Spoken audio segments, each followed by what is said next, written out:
So the Olympics wrapped this week, and I've watched so little of it. It's embarrassing. I need to go back. I love U.S. gymnastics. It's just like, it's unfair how good we are, although Brazil took gold. Very exciting, very cool. But the biggest storyline, and I think the biggest FU that I am very invested in, is Algerian boxer Imane Khelif, who took home gold in her, I believe, heavyweight or welter. I think it's in welterweight. She took gold after so much naysaying, so much questioning about whether or not she was female, whether she had all the parts, all the chromosomes, and everyone, including Elon Musk, J.K. Rowling, Donald Trump, and other transphobes, speaking out about how just randos on Twitter about speaking about how that's who's on Twitter. Exactly, it's all randos. Nothing but randos. And she said this about her victory. She says, "I was born a girl. I grew up a girl. I studied as a girl, and I fought like a girl. Those who attacked me, of course, they were enemies of glory. But without them, my victory would not have been so tasty." I love that so much. Just like if there was a definition of twirling on your haters, as Beyonce said, that would be it. But that's not all, because she's now filing a complaint. She is suing actually for some of the cyberbullying she received. She filed this complaint with a special unit of the Paris prosecutor's office for combating online hate speech. She alleged aggravated cyber harassment targeting herself. Her lawyer said in a statement. In a statement, he described it as, quote, misogynist, racist, and a sexist campaign against the boxer. It is now up to prosecutors to decide whether to open an investigation.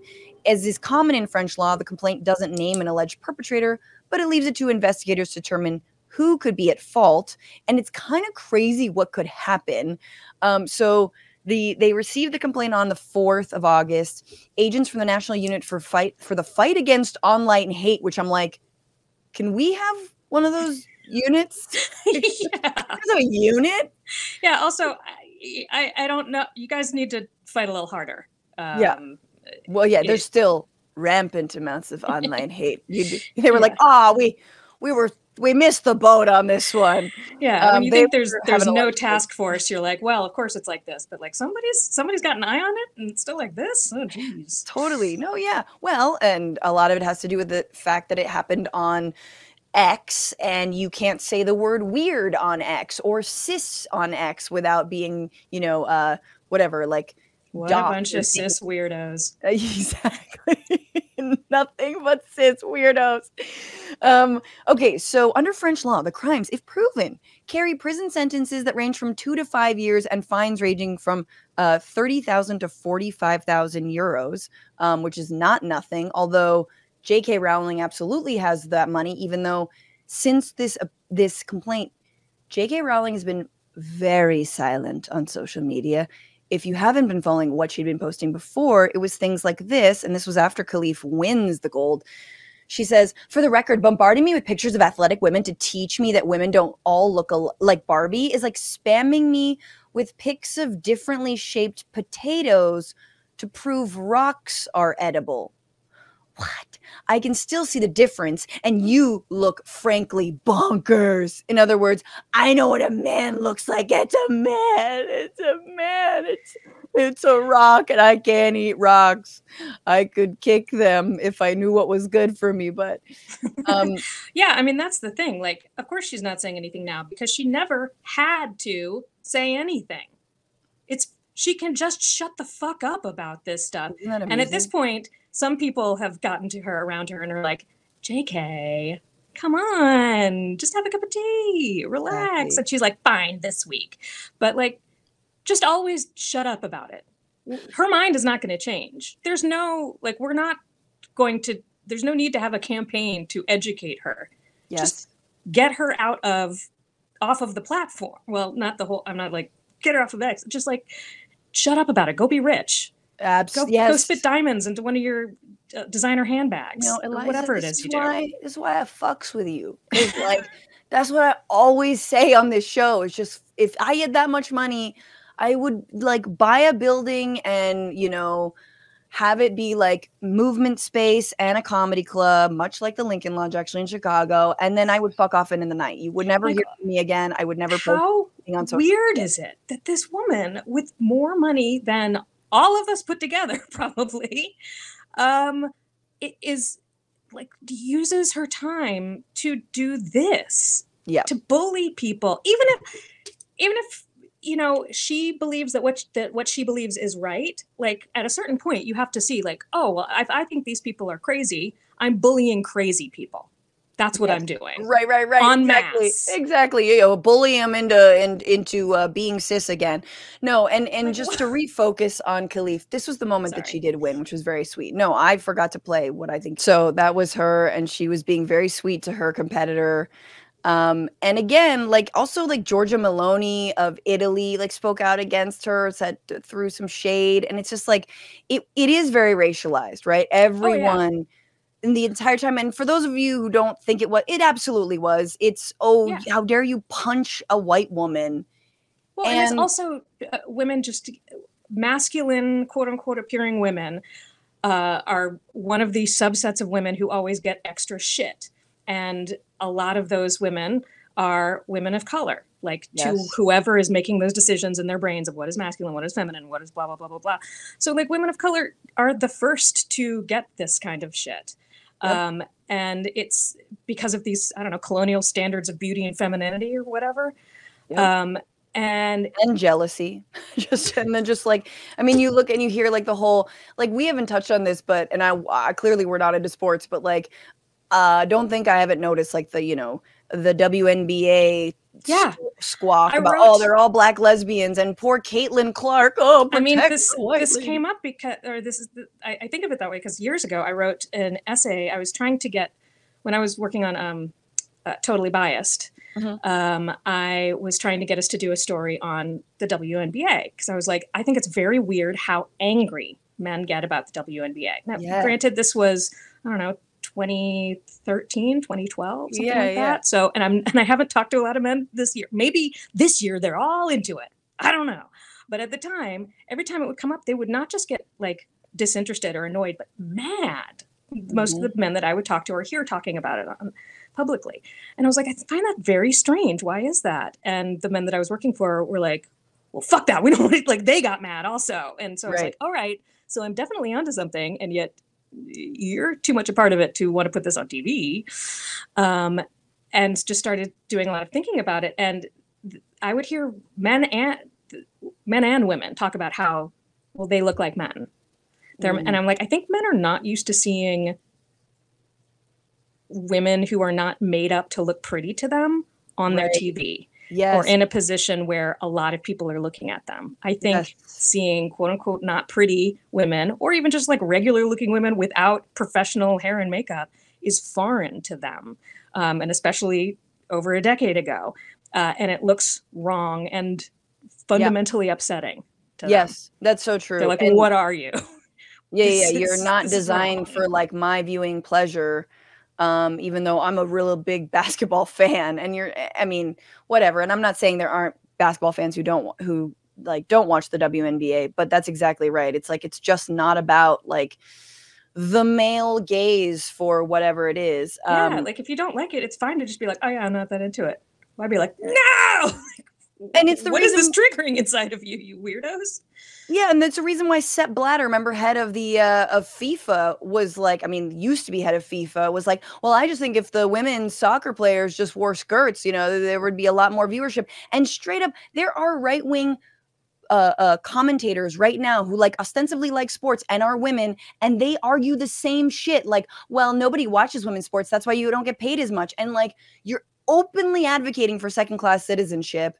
You're so full of it on whether you want to protect women's sports, because ultimately at the end of the day, you're like, they should just.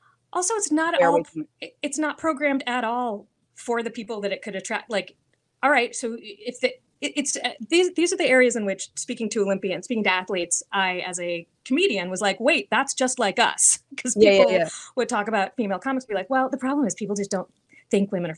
Who's people? And who Yeah. are you making these shows for? And what do the shows look like when you make them? Do they look like the shows that you make for men to watch? And so women are not attracted to watching them, and men are not because they're female comics. And it's the same thing for women's sports. Like, it's not about putting them in cute outfits, but like if you designed an event for women around these things, I think that would be completely different from what we're seeing, and a lot more popular. Because like women, my comedy career changed when I started seeing more women in the audience. Yes. Specifically, women who weren't covering their mouths because they were with a date. Yes. Because when you I love the looking to the date to see if the date laughs. Yeah, looking to the date, or like, I don't want to look ugly laugh. Like, girl, I want you to look ugly. I want you to laugh ugly. Please. That would help me out. And like when they started feeling like, oh, this is a place that we belong. This is a place that is talking to me. Then my career as a comedian got better because I had an audience. And it's the same thing with sports. Yeah. Like they need to court people who are possible to be courted. And if it's not straight cis men, well then fucking stop knocking on that door. Yeah, because there's plenty of us. There's plenty of not straight cis men. Before we leave this, also Lin Yu Ting of Taiwan also won gold in her featherweight division for boxing, and she was also disqualified from the International Boxing Association, which is a total corrupt body, but was accused of being a man as well. Photos circulating of her, same shit. She said she like turned it all off, had to like block everything out just to focus on, the job and trying to win gold, and she fucking did. So that's both of them. Yeah. Well, all of these ideas of sex and gender are like, people think that it's to be overly obvious, so much more binary than it is. I've talked to, again, a lot of women in comedians and other like high pressure and or traditionally masculine fields. And a lot of them have higher testosterone levels and have had that noted by their doctors than other women. And to some people, that is, getting towards intersex, which is like all of these ideas of trying to define other people's gender and sex like you can't possibly get into it. They're needles and haystacks, and they're do female comics actually have more testosterone? Not all of them, but I mean, just anecdotally, I've talked to a lot. I definitely do. Yeah. See, how would you? I don't know how you would know that. I don't actually like. We're not. Your doctors never tested your. Well, your we're hormones? not like. You never had skin problems and had to get hormonal acne stuff? No, I have not. That's one of the things. Oh, really? I just thought it would be more like it's like the 23andMe for like neo-Nazis who were like like tests to make sure they're like don't have any Jewish heritage, for like me to be like, I'm making sure I don't have I don't want any of those men and still call myself a woman. Yeah, no, I mean, and obviously we don't talk about it a whole lot because of things like that, because people can't wait to be like, oh, you're not a woman. But also, many people have made the point that athletes in general are all abnormalities. Like they're taking advantage of their physical, genetic. Yeah, they're all fucking freaks to me as someone who's not athletic at all. I'm like, one of the people that we talked to on my podcast, On the Podium, which if you don't like the Olympics, I'm not into sports, which is, I said why I'm on the show. I'm the dumb who doesn't know what she's talking about. So she can ask the questions that like the audience would be like, wait, what? Where do you get the boats for the boat races? Things like that. One of the things that I have found interesting is it's all about the stories. If you know the stories of these people and the athletes, then when you see them compete, you're seeing like a crescendo of this story that you know about.